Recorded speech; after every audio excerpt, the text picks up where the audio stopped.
Kemarin Papua, sekarang Aceh. Entah kenapa. Di Papua nama Menteri ESDM Bahlil Lahadalia mencuat. Di Aceh nama Mendagri Tito Karnavian. Keduanya orang dekat Jokowi. Kebetulan bisa jadi, tapi bukan hoak melainkan fakta.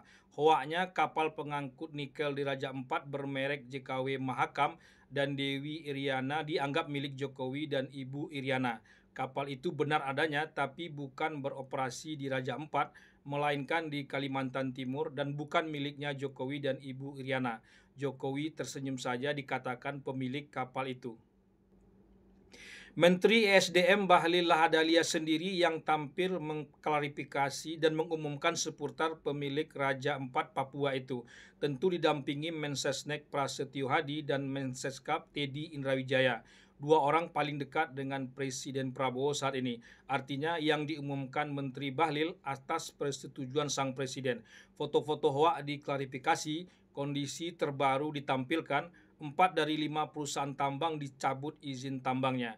Artinya memang ada masalah. Kerusakan alam bukanlah isapan jempol belaka. Presiden langsung turun memperbaikinya.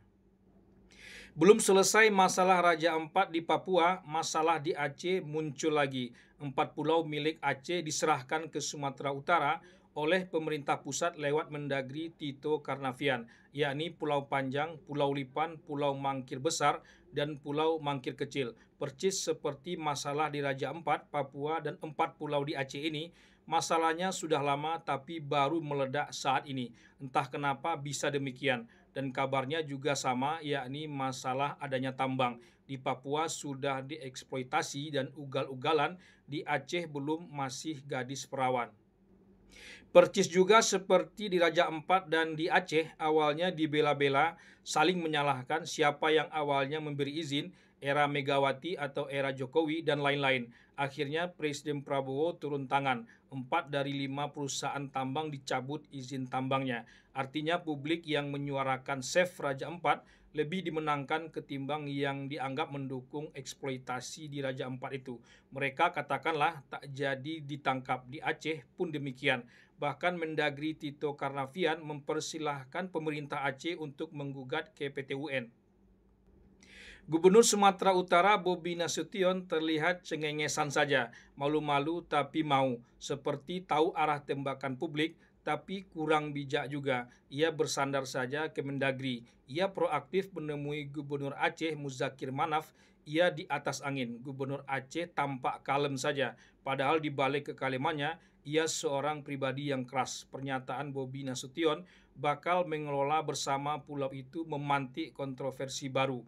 Ia menghadapkan Muzakir Manaf dengan Bupati Tapanuli Tengah, Masinton Pasaribu, dan responnya justru juga memicu naiknya eskalasi itu.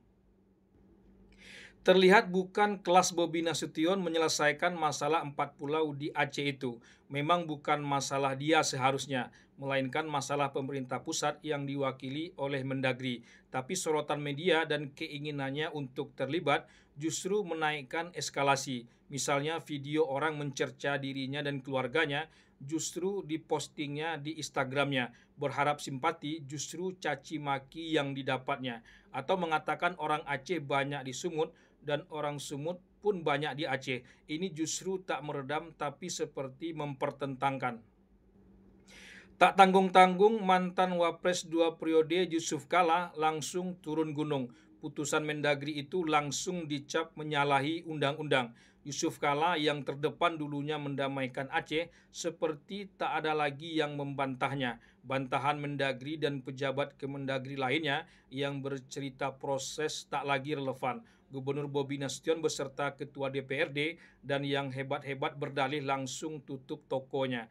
Tak ada lagi yang bersuara. Sementara itu warga Aceh, baik di level atas dan level bawah, membara dan kompak untuk menolaknya.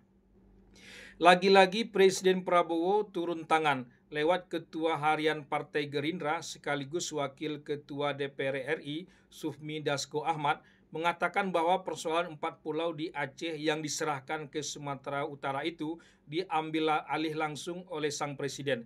Tak ada lagi PT UN cerita-cerita proses yang begitu panjang sebagai pembelaan, termasuk sok-sokan mengelola bersama dua provinsi. Pekan depan akan diputuskan presiden. Bisa ditebak seperti Raja Empat, rakyat Aceh pastilah mesti dimenangkan. 4 pulau itu memang wilayah Aceh sejak dulunya.